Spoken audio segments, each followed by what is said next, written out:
కిరాణా కొట్టు నుంచి data centre వరకు సింగిల్ పోర్టల్ ద్వారా అనుమతులు మంజూరు చేసే విధానాన్ని రూపొందించాలని మంత్రి లోకేష్ అధికారులకు ఆదేశించారు.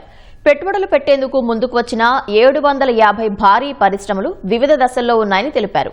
ఇవి పూర్తి స్థాయిలో పట్టాలెక్కితే పెద్ద ఎత్తున రాష్ట్రంలోని యువతకు ఉద్యోగాలు అందుబాటులోకి వస్తాయన్న లోకేష్, సాధ్యమైనంత త్వరగా ఆయా పరిశ్రమలు గ్రౌండింగ్ అయ్యేలా చూడాలన్నారు.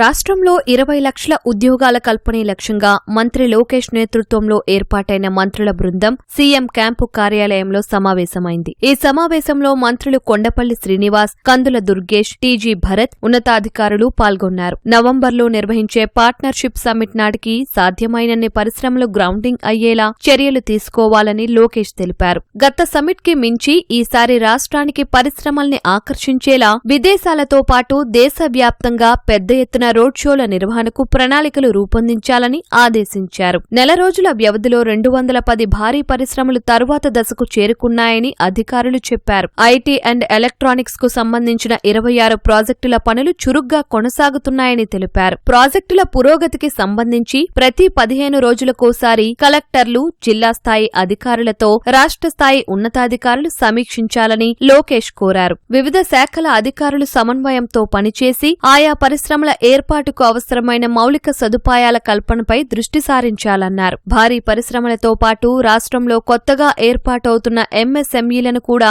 ఆన్బోర్డ్ చేయాలని అన్నారు.